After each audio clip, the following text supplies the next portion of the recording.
Hello everybody, welcome back to our masterclass series on the challenges of IHC staining. I'm Bettina Winkler from Visiopharm, and today we are having the third edition with our own Chief Diagnostic Officer, Dirk Vossen. Dirk will introduce Qualitopix, Visiopharm's solution to monitor and document your staining consistency. Dirk has a track record of creating value through innovation in digital and computational pathology. His experience spans the entire range of development, from ideation through validation and certification of medical devices. Handing over to Dirk to start the webinar. Thank you for your kind introduction, Bettina. In this presentation, I'll be introducing Qualitopix, Visiopharm's tool for monitoring stain consistency. I'll start with reviewing the problem of staining consistency. Throughout the pathology workflow, standardization remains a challenge. Tissue that's taken at a biopsy is subsequently fixated and embedded, sectioned and stained in the pathology lab. Finally, a pathologist makes an interpretation based on that slide. In this presentation, I'll be focusing on staining and more specifically IHC staining. Results of EQA's, external quality assessment schemes, show over many years and hundreds of labs that about 20% of labs participating fail in staining proficiency testing. Those 20% typically have false positive cases and most of the time false negative cases. Those errors and insufficient staining leads to increased healthcare costs and maybe more important, delayed treatment or potentially the wrong treatment. Let's look at the potential root causes of analytical error in IHC. Other techniques in clinical chemistry, hematology, and other areas have a much lower analytical error rate compared to IHC. The graph on the right shows that the error rate in IHC has been stable over the last decades, while in clinical chemistry it has dropped significantly, orders of magnitude. Potential root causes for this include, but are not limited to, the limited availability of standards. Also, controls with really high analyte concentrations or heterogeneous controls.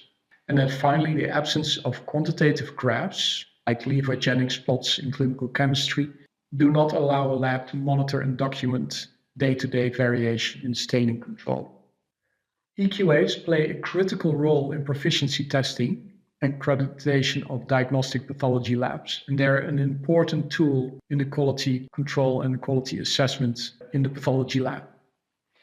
The issue, however, is that the frequency of quality runs is only once every 6 months, once every 12 months, or even lower for some tests. And that there is no day-to-day view on how the labs perform.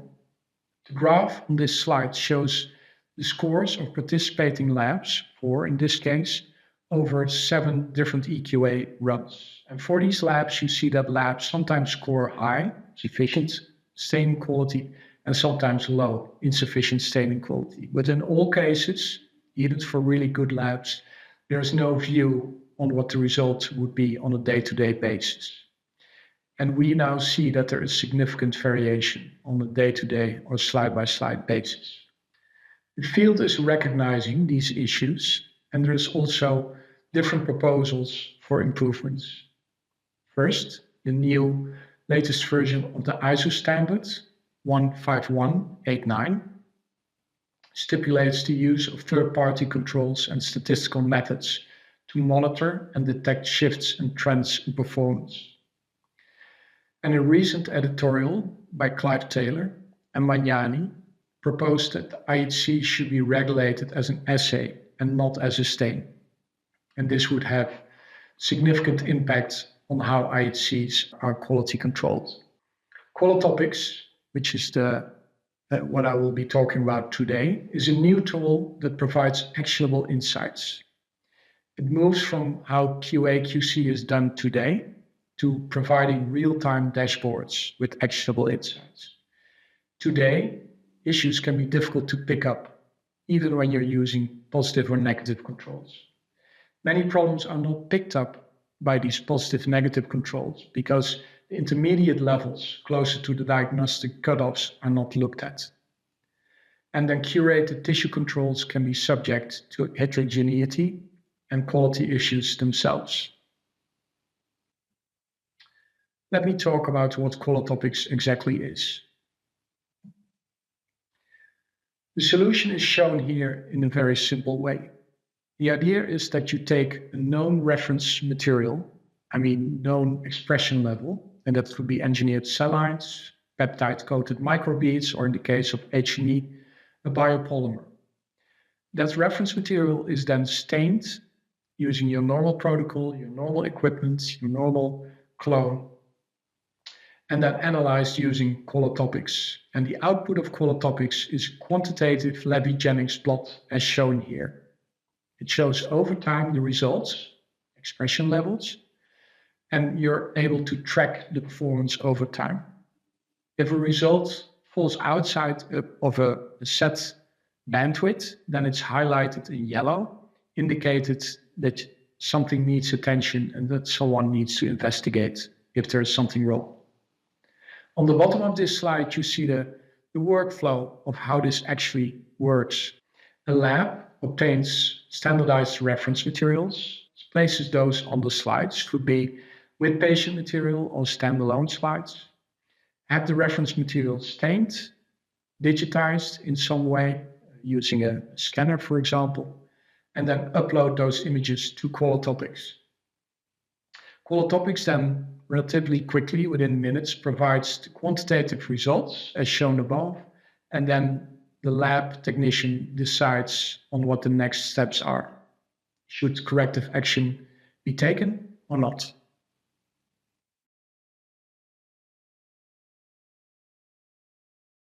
Qualitopix is an AI-powered tool designed to assist laboratories in maintaining consistent staining of high quality. The Qualitopix front page shows the available services, and if the latest tests require your attention. To investigate the results for an individual service, click View. The ER service consists of 4 cores, which is represented by 4 plots. Each cell line core is represented by a dot on each of the plots. You can click a data point to get more details about the staining date, scanner, staining instrument, etc. To get an overview of the individual stainer performance, you can use the Split by feature. Here we see outliers coming from a certain staining instrument, so we will investigate this further. Click Edit View Details to visually inspect the data. You can use the Compare feature to visually compare with a core within range. This can sometimes make it easier to understand why the score is different.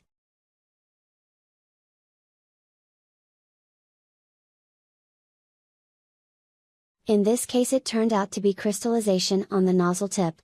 In the timeline we can see the inconsistency, and that the machine returned to its previous performance level after correcting the issue.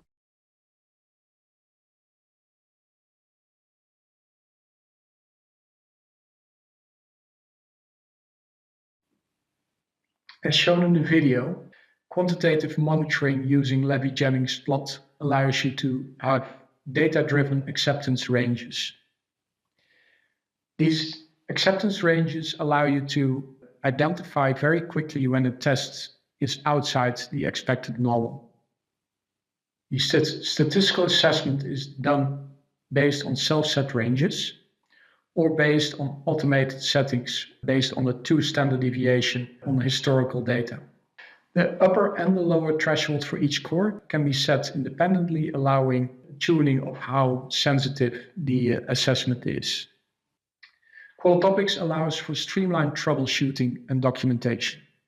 As already seen in the video, it's possible to inspect the images of the different tests. It's possible to break out the results for different staining instruments, and results and metadata can be exported in Excel or PDF format and can be stored for the QMS. Qualitopix is easy to get started with. It's designed for a frictionless setup and has an intuitive workflow.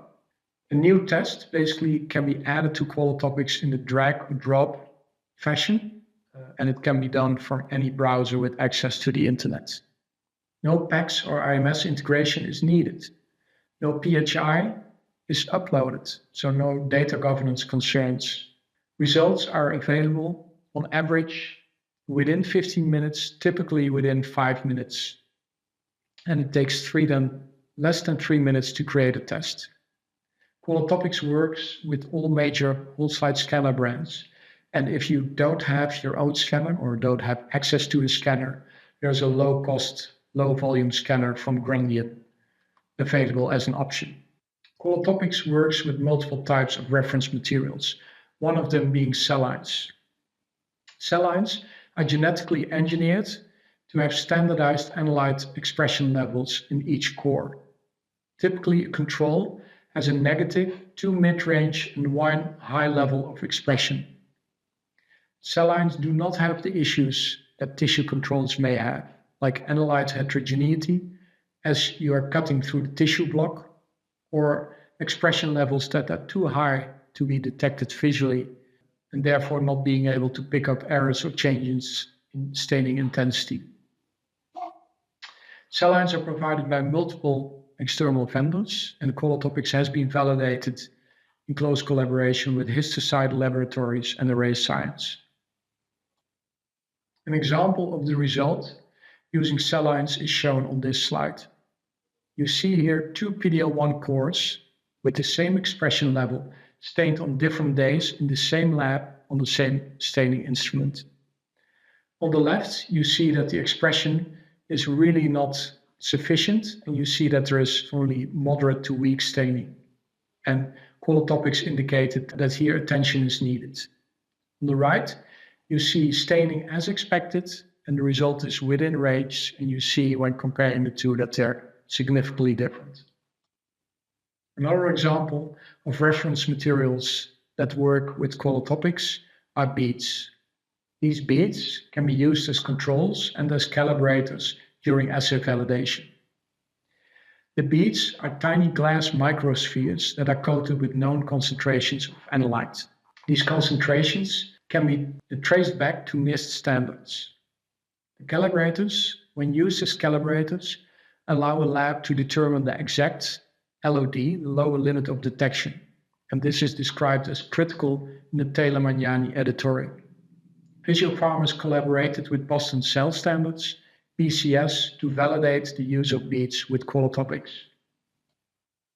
Another example of a reference material that can be used with Qualitopix is a biopolymer for measuring staining consistency of H&E. NPIC have developed a tissue-mimicking biopolymer that can be used as an H&E control to quantitatively monitor H&E staining consistency. The biopolymer and Qualitopix are currently being validated in 2 big studies in the UK together with NPIC. Qualitopix is compatible with different reference materials, as already said, different staining instruments, different biomarkers, and clones. In the table on this page, you see an overview of the biomarkers and stains supported, notably PDL1, HER2, ER-PR, KS67, and the supported clones and reference materials. On the roadmap, coming very soon, are different MMR markers, H&E, and more than 10 markers that are in the pipeline that will be released soon. And support for new clones can be expanded on a case-by-case basis. Qualitopix will soon enable high volume usage and live quality control in the lab environment.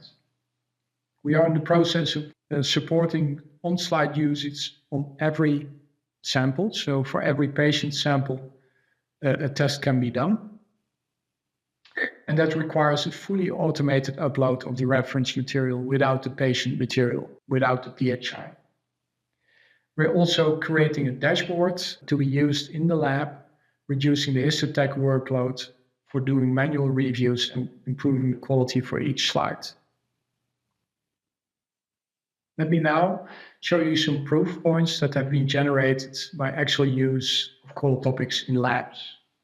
First of all, we co-develop Qualitopix with our customers, and we continuously use the feedback of our users to continue to improve the platform.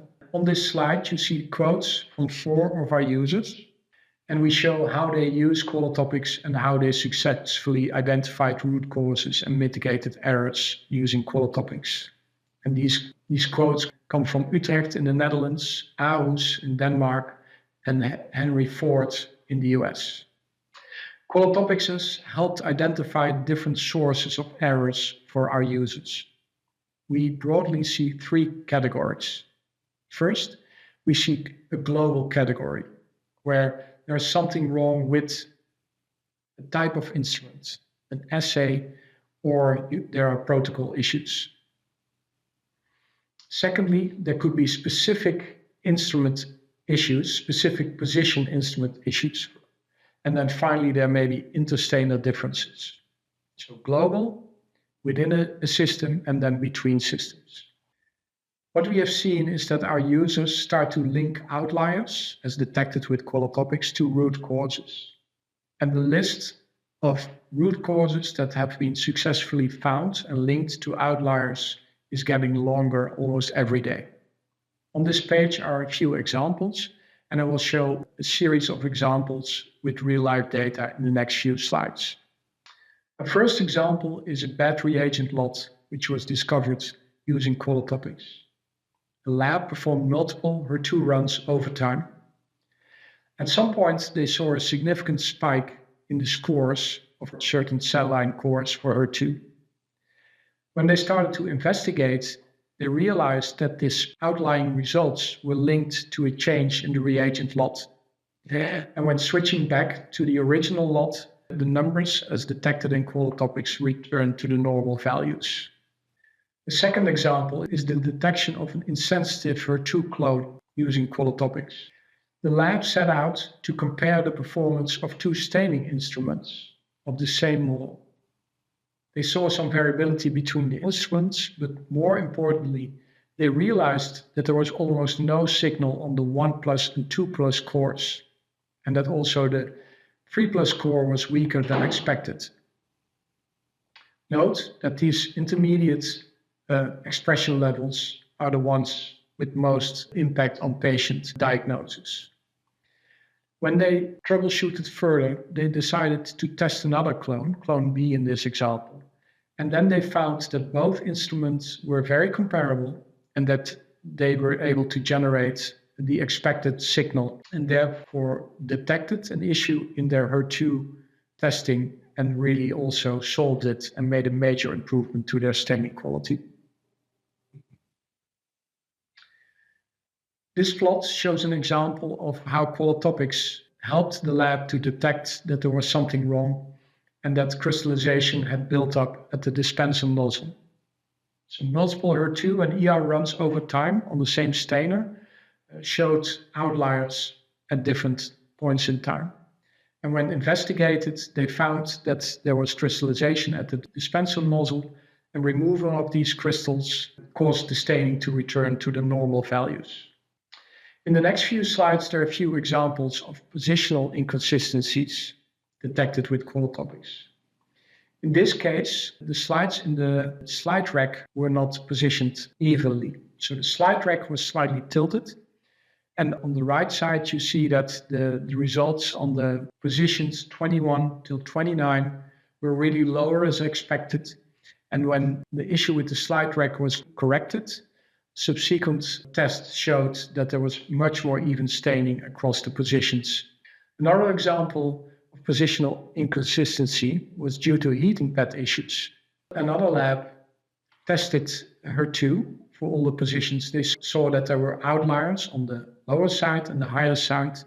And when looking into it, they found that some of the heating pads were damaged. And by fixing them, replacing them, they also removed this inconsistency, the unequal staining for the different positions in the machine. As a third example of positional inconsistencies detected with Qualitopix, I show here the before cleaning and after cleaning results.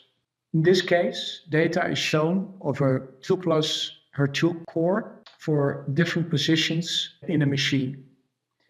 Before cleaning, the results, shown in light pink, have much more variation than after cleaning, darker pink. So Qualitopix can also be used as a tool to potentially flag when a machine needs to be cleaned, and after cleaning, documenting the results and showing consistency afterwards. Qualitopix was also used by large US reference labs to document and check the consistency across shifts. This lab runs 3 shifts a day, 7 days a week. They used Qualitopix to monitor the consistency between shifts and for different markers. And they were able to show that each shift was significantly similar to other shifts. So they were able to show that they had really consistent staining across markers, across shifts in their lab. The same lab used Qualitopix to demonstrate objectively the maturity of their QA/QC process. The US reference lab invests and goes above and beyond vendor recommendations. They want to benchmark their performance for PD-L1 and HER2 against 7 other labs using Qualitopix. In the graph, you see the 8 labs from bottom to top, with the reference lab on top indicated by the arrow. The variation, the variability for each lab is indicated with a color, red being very inconsistent, larger variation, while at the top you see the performance being superior for the lab that tested using Qualitopix. We also are doing different scientific studies on Qualitopix. And this slide shows an example of a forced field study for KS67. It was a collaboration between UMC Utrecht, Iowa, and Array Science. And cell lines were compared with tonsil in how sensitive they were to detect changes in breast cancer samples. And it was shown here that cell lines and Qualitopix was much more consistent with the breast cancer samples than tonsil as a control. Cell lines and Qualitopix together could detect changes in pH, incubation time, and antibody dilution for different forced fails in the protocol. Qualitopix has also been studied in a forced fail study for HER2 in breast cancer. This study was done together with Nordic QC. Qualitopix and cell lines were shown to be able to detect changes in protocols, such as pH of the retrieval buffer, antibody dilution, incubation time, and the detection kit. Also, different sections thicknesses were detected. Human-only categorical assessment of cell lines was significantly less sensitive than when using AI and Qualitopix. More importantly, it was shown that the sensitivity for changes with clinical impact went from 85% to 96% when the human pathologist was assisted with Qualitopix. And further studies together with Nordic QC are being planned. These forced fail studies are being published right now. We also have other publications using Qualitopix, and a few are shown on this slide. The collaborators are shown together with the assays that have been studied. Go to our website if you want to see more detail or if you want to download some of these publications. I want to call out Dr. Omar Baba from Henry Ford Health, who will give one of the following master classes describing real-life examples that he studied. That brings me to the final part of the presentation, and that's what can Qualitopix do for your lab. As shown, Qualitopix has multiple benefits for a pathology lab. First, it allows you to trust your staining because you know in a quantitative way over time how your lab is performing. Qualitopix is simple to get started and simple to use because you don't need complex IT systems, there's no PHI involved, and the workflow is very simple. And it allows you to be prepared for new demands in QC and new regulations because you now have objective, quantitative records that you can show if needed. Learn more about Qualitopix by visiting visiopharm.com/Qualitopix, and you can also sign up there for a demo on Qualitopix.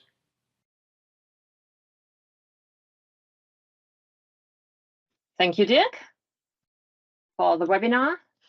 So we're open for questions now. So if people have questions for Dirk, it would be great to just place them in the chat and we can sort them out. So first question from Leticia, how do I choose between beads and cell lines? That's a great question.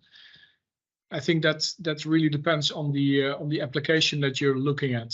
So there are some differences in how these reference materials are used and how they can be used, and there are also some differences in what kind of assays that they support. So we can go into more detail what's best and most suited for your situation. Mm-hmm. And question from Max, how often should labs run these tests? Does it change between different markers? I think that is more, so I would say, first of all, it's most relevant, most important to run these tests for the predictive and maybe prognostic markers, where there is really a quantitative aspect to the interpretation of the assay. And then it really depends on the use case that you may have in your lab. So we see that some of the customers that we work with use this every day, for example, to establish a baseline. But we also see that people are starting to use it on every patient sample so that they know what the status is for every sample. Mm-hmm. Okay. Next question from Johanna. What are the advantages of the live assessment for each slide? So that the turnaround time is short, I think. Sorry, Bettina? I think that refers to the short turnaround time that Qualitopix offers. Yeah, so I think if you have a very quick feedback, like live feedback, then the time between figuring out that something is wrong and that troubleshooting should start is as short as it can be. And that allows quicker fixing things, but also maybe hold back slides going to the pathologist until issues are fixed or at least understood if there is an issue. Mm-hmm. Okay. Question from Jamie. Will this be developed for special histochemical stains? That's a very nice question. We are looking at our roadmap and we are investigating different areas to kind of bring this forward in. We have started with IHC. Obviously, we're now taking the step for H&E. If you have something special in mind for the special stains, then please let me know. Contact me. I would be happy to discuss with you what you're thinking of. Mm-hmm. Question from Sven. Are there any stainers that stain more stable compared to others in your expertise? Any stainers that stain more consistent? Yeah. We do see the difference between staining platforms. We also see a difference between protocols used, RTU kits. So there's definitely a difference that we see. Yeah, absolutely. Mm-hmm. And question from Richard. When working with paraffin blocks, sectioning thickness can have a big influence on staining intensity. Can the tool measure sectioning thickness and compensate for that? Yeah, I think that's something that's in the current workflow is quite difficult to take into account and correct for. And with Qualitopix, and I think I showed that on the last slide on the forced fail study with Nordic UC, we are looking at what the section thickness has of impact, and we do see that it's possible to detect that because you have the known reference level, and then if you see that go up and down, you are able to say something about the section thickness. Yeah, how that propagates to the diagnosis and maybe potentially propagates to AI for decision support, that's something we're looking at. Okay. Next question from Jose. What is a major contribution in CDX assays accuracy, such as PD-L1 and HER2? The major contribution in variability, I assume. I think we we are learning what the different sources of variation and their relative contribution are. I showed a long list of things that we have seen, and we're studying it more systematically. But we definitely see that there are a lot of things that do potentially have impact. So I think we're still learning to really pinpoint that. Okay. And a question from Mats. If a lab has the ability to develop their own cell lines, can they be used as part of Qualitopix to generate more tests, or does it need external testing via some EQA? Yeah, I think that's a good question. For Qualitopix and the cell lines or other materials like the beads, for example, but for them to work together, it is important that the whole system is being validated. That of course is work, and it's important to do that rigorously. So if a lab have their own cell lines or their own solutions, that would require some work. So if that's the case, then it needs to be discussed, and we need to kind of find out what is exactly needed and needs to be done. Okay.